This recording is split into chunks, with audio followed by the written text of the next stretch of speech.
Hey, folks, so glad to have you in on this live stream the day after Christmas. And this is going to go on a lot longer, but it's time to grind. It's time to really focus in on what you're going to be doing in 2020. It's one of those things where I'm really passionate about this in regards to helping you as the voiceover artist build your business. And, it's really odd because when we look at what it's going to take to build a voiceover business, so many people focus in on some of the things you need to focus in on, especially at the beginning. The gear that you use, the skill set that you have actually to do voiceover. um, but here's the thing that most people never focus on. Hey, James, how you doing, buddy? Glad to have you in this morning. Hope you had a Merry Christmas. Client acquisition. Fancy term, right? Client acquisition. But let me break this down for you here, because here's what most voiceover artists do, which I believe is to their detriment. They sit back and wait. They sit back and wait. And there's no real plan on how to actually go after the clients. How do you go after clients? Put in the comments. How do you go after clients? Now, this is different from going on a P2P. It's different from going on a freelance site, doing auditions every day, which is part of the thing that we have traditionally in voiceover. But this is changing. This is changing, and this is a big deal. And it starts, and its premise is set in the gig economy. Good morning, Dennis, Kenny. Glad to have you in here. Hope you had a Merry Christmas as well. Happy holidays. The client acquisition part of this, what's up, David? The client acquisition part of this is the part that no one teaches. When usually you go after voiceover business development stuff, it's, do more auditions, get a better demo, whatever it is, build up your gigs and build up, which is, to me, sure, it's something that you need to do in this gig economy, but that is just the beginning. It's not the end all be all. Because even after you do your auditions, even after you set up your gigs, even after you do all this stuff on freelance sites and pay to plays and everything else, what are you doing outside of those things to actually get the client? I'm telling you, this is something that is just not being taught. It's something that so many people are ignoring and not paying attention to. It's not even funny anymore. You're looking to build a business. We're all looking to build a business based on getting clients. That's it. You've heard me say for years, many of you, what's up, James? You've heard me say your number one job as a VO is to get the client. If you can't get the client, I don't care how good of a VO you are, does not matter. I don't care how much money you spent on your mic. I don't care how much money you spent on your coach. I don't care how much money you spent on your interface or your DAW. Doesn't matter. At the end of the day, if you can't get a freaking client. Is anyone listening? Is anyone listening? This is why. Exactly, Coffee Now. It's time to thrive in voiceover. James says just something as simple as introducing yourself and supporting their business. Okay, let's get into some of that. Because many of you don't use at all the tools that are in front of you that you use every day to acquire business. And I'm talking about social media. People have this funny relationship with social media. People that don't understand business have a funny relationship with social media. They're talking about, well, I don't want to spam people. Well, don't spam people. I don't want to, come off as a whatever. Well, don't come off as that. It's like social media is nothing more than the current state of the internet. And all of these places that we support, whether it's a P2P, whether it's a freelance platform or whatever, guess what they do to build their businesses? They use social media. They have channels, they run ads, they do all these things. And this is why we wind up paying them 20% of what it is that we make. We pay these platforms 20% or more of what it is that we make because we rely on them to do all the stuff that we're scared to do ourselves, from social media to email marketing, all of that stuff. What would you getting back 20% of your income mean to you? Just getting it back. How much have you made on social media?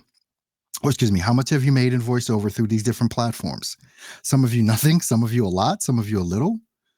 But what would it mean to you in a year's time to just get 20% back or not have to pay that 20% out? 20% of $100 is what? 10%, $20? So every $100 you're paying out $20. Now multiply that over all the jobs you do. Now, I'm not saying there's anything wrong with using the platforms. They're great and they're good. But my God, what if you could actually learn the skill set of client acquisition in order to build your business and not have to solely rely on the platforms? Scary proposition here to make. What if the platform that pays you the most amount of money for the jobs that you get, what if they decided to do away with that tomorrow? What if the site was sued and they had to shut down the site? What if they decided just to go into another business or not do business in voiceover? They decide to go somewhere else. All of the power and all of the control is in the platforms. You have none. You can't even arbitrate an argument between you and a client. The platform will always favor the client. Always. Anybody getting what I'm laying down this morning, the day after Christmas? Because going into 2020, who really gets what I'm saying right now? Let me know in the comments. Yes, no? Going into 2020, there's a different way that we need to be doing this. Because in the last 5 years, the voiceover business has changed and it will continue to change. Let me see if I can make this a little better here. I'm like off center. All right, there we go. It's a little bit better. How can we, going into 2020, start to solidify who it is that we are as voiceover artists and actually build an actual business doing it? I'm one that, you've heard me say words don't teach, experience does. That means the things that you're doing are the things that matter. You can read about something, but until you execute on it, it really doesn't mean anything. It really doesn't. Who in here right now is, and I'm going to go into something here because I got something coming up on Monday that is a game changer. Quite literally, it's a game changer. And I really only want about 5 people. That's really it. Who in here right now is involved in the Get It All from Earl Hall program? Who is in here right now in my monthly group coaching program right now for Get It All from Earl Hall? Just let me know yes. Because I'm not sure if everyone in here is a part of that. I'm not even sure how many people are watching this live stream right now, to be quite honest. So if you haven't given me a shout out or let me know that you're here, say hey, so I can say hey back. And you see me looking over here because I'm just looking at the comments. That's basically what's it. I'm looking at the comments over here. All right. So who's involved in the Get It All in Earl Hall program currently right now? Because this is what's coming up. We had an amazing group call 2 Mondays ago. Yeah, Al's in there. Amazing group call. But it's about to get better. In the Get It All from Earl Hall program, you not only get everything that I have, you get it all, basically. But I also do group coaching calls every other Monday. I've got the next one coming up this Monday. What is that? January 29th or something like that, whatever it is. But whatever Monday is, I got another call coming up with the group. And this is going to be the focus of the call. What are the actual things? What are the actual things that you need to do in 2020 to master client acquisition? And this, believe me, no one else has talked about. I know they haven't. I know they're not, because I just know they're not. On Monday, I'm going to be not only telling you what to do, but we're going to start holding each other accountable for the things that we do. I want to know every other Monday, what have you done? What have you actually done and what are the results? That's why I say I'm only looking for about 5 people, because here's the thing. Real DJ Red, I sent you out a text or whatever with the link to the thing if you wanted to see it. But anyway, hey, what's up, Kayli? Kayli or Kaylee? One or the other. I don't do cookie cutter. I just don't do cookie cutter. I don't believe it works. It never has worked, because if there was an actual thing to do that would get you to where you want to be, you'd be there already. So obviously there's no cookie cutter programs. There's just not. So what I'm going to be doing on Monday is not only laying out my own personal strategy for 2020 to acquire clients, I'm going to be sharing that strategy with you and helping each individual that's on the call. It's going to be at 7 p.m. Central Standard Time. That's 8 p.m. on the East Coast. I think that's 5 p.m. on the West Coast. It's going to be Monday. And you've got to be a part of, Kaylee, thanks so much. You've got to be a part of the Get It All from Earl Hall program. Here's the thing. There's only 5 people. And let me just tell you this, and I'm going to not sell my own program. I don't want people that are not ready to take massive action. I don't want people signing up for another freaking coaching program that they don't implement. I don't want people signing up for another coaching program that they're not willing to invest their time in to actually execute on the things that are going to be there. I do not like that. I do not like that. You are 100% in control of your success or failure. Most people fail because they don't execute. I'm looking for people that want to execute, because every other Monday, I'm going to be telling you exactly what to do. And as you do it, I'm going to be refining it to let you know how it is that you can make it work better in your own situation. Now, if you're not worth investing $97 a month in, it's not worth this for you. And if we're talking about, well, I don't have the money or whatever, that's one thing. Finances are personal and all that other stuff. Don't really care about it. Not to say they don't care, but it's not really the thing. Because I noticed that the things that I've invested in myself are the things that I execute on. I'm a believer in coaching. I've had coaches over the years, still have coaches that I pay. But I pay coaches in the sales and marketing arena. That's why I'm an expert at sales and marketing. Voiceover artists are not experts at sales and marketing. No different than actors are no good at sales and marketing. No different than artists are no good at sales and marketing. They usually have other people doing that for them. And that is why you're paying 20% to someone else to do your sales and marketing, and you still have no guarantee of getting work. But when you own the reins, you take the reins and you go into this thing like you're a real business owner, knowing that you're going to sink or swim based on your efforts, not someone else's, that is where the rubber's going to meet the road. And that is where your success is going to come. So I have a link. I'm going to pop it in here. It's in the actual show notes for this show right now. Go to vobizpro.com, sign up. If you are going to do the work and if you know that you can do it, if you know that you can do this, I mean, there are things you talk about $97 a month. What is that? 10 trips to McDonald's? It's like, what are you willing to sacrifice in order to live your dream? And that's a real big thing, because most people, they say they have a dream, but their actions don't map to what they're saying. Their actions don't map to the result that they want to get. You guys know I talk about grind and quit, grind and don't quit all the time. This is my mug, grind and don't quit. I've got t-shirts and hoodies with grind and don't quit. If you want to know how to get one, let me know. But this is about the people that want to actually do the work.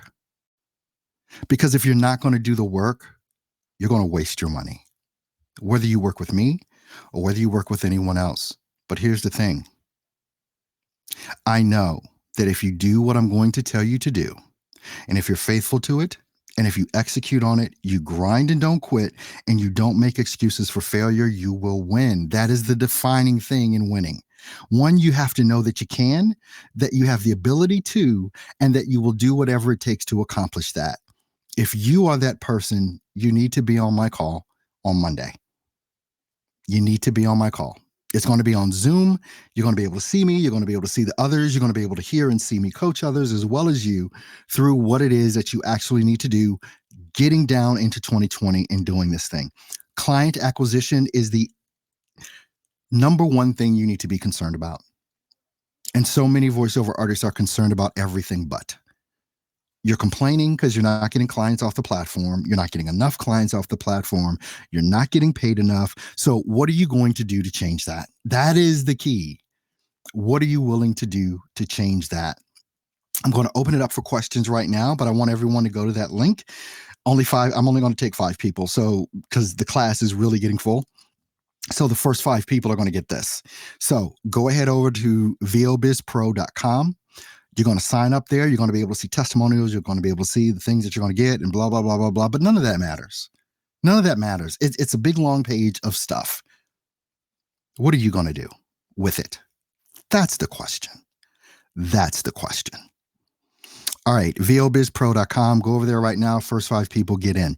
Any questions? Does anyone have any questions for me that they would like me to answer? Whether it's about anything involving voiceover. But the most important thing, once again, for me in this whole thing is client acquisition. I don't know why I went out of focus. Let's try. There we go. Now I'm back in focus. How long? Okay, so we got questions coming in. How long does it take to get used to long form editing like books? Well, that's kind of a loaded question, Ado, because if you like it, it doesn't matter. If you don't like it, it matters a lot. And so when I talk to people about what it is that they want to do, and like you're talking about audiobooks here, but editing is twofold. How well you know your DAW and the editing process that it has and the workflow, and how good you are at reading with minimal mistakes. Those are the only 2 things. Now, the how long question, how long does it take to get used to long form editing like books? I don't know. I don't do audiobooks. I did in the beginning, but I'm a very good reader. So I had minimal mistakes. The only thing I had to worry about was breaths mostly. I'm very good at reading ahead. This is a kind of an interesting story because um, I had a speech impediment, believe it or not. Growing up, I had a speech impediment. I stuttered like crazy. I just couldn't get words out. And I had to go to a speech therapist. And what I learned from that speech therapist, and obviously you can tell it's not something that affects me today, not much anyway. But what I learned from that speech therapist, she would have me, this was the technique that she did with me that helped me, I'm getting out of focus again, that helped me learn how to read better or how to stop stuttering. So she would open up a book and she would have me start reading. And then what she would do as I was approaching the end of the sentence, she would cover up the rest of the sentence. And what that did for me, and I can't teach this to anyone, it's just something that I did. But what that enabled me to do was always look ahead so that I could prepare in my mind and in my mouth and in my voice what it was that I had to say.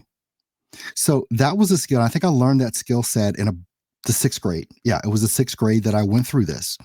And it still helps me today with doing scripts, with reading or whatever, because not only do I know what's coming, I know the inflection and the tone that I need to have before I say it. And that was a learned thing that I had through speech therapy that helped me get over my speech impediment, which I think is really in my DNA. My father had it. My youngest daughter has it even now. So she's dealing with that as well. So it's one of those things where, especially in audiobooks, your ability to read and to comprehend and to put the right inflection on it can make the difference. Because I'm not a word by word reader. I see the whole thing. And again, I can't teach this. I see the whole thing as I'm reading. That's a skill set. And that's something that in audiobooks, I think is very valuable to have. So I don't know if I tried to answer your question as best I could. So I hope that made sense with you. Let's see. GM Earl. I don't know what that is. Radiant Mind Productions. GM Earl. Don't know. You're welcome, Mayado, for the answer. Melissa's saying, I just set up my Fiverr account. They have HQ files as an extra gig, as a gig extra. I found out that it's an uncompressed, but I still don't understand what that means. An HQ file, let's just be real. It's just the difference in the bit rate. That's really it. And you can set your DAW to whatever you want it to be exported as, like whether it's 64-bit, which is like radio quality or CD quality. Then there's 92-bit. There's 128-bit. There's 392-bit. So just take a look at how much information you want to send, and then that normally only comes across very well in a WAV file, whereas an MP3 file is compressed. A WAV file is not compressed. A WAV file is the full information. There's nothing taken out to make the audio smaller in size, as far as gigabytes or megabytes or whatever. So that's really the difference. Is it the MP3 or is it the the HQ or HD file or whatever is really the WAV file. That's really it. And you'll notice that when you save a WAV file, as composed to the MP3 file, it's much larger because there's way more information in it, audio information, I should say.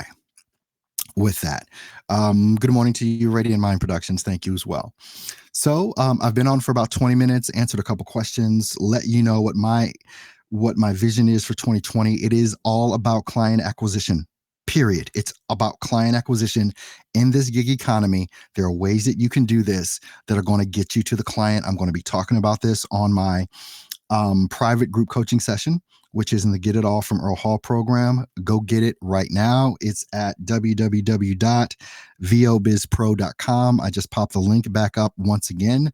5 people is all I'm going to take to add on to the group that I already have. So you better act now if you want to go ahead and get that. And it comes down to, are you willing to invest in yourself to actually learn the skill of getting clients? If you want to know how to get clients, that's what this is all about. Are you worth the investment? All right, guys, thank you so much. And I will see you on my next live stream. You have a great day. Love you guys. Bye now.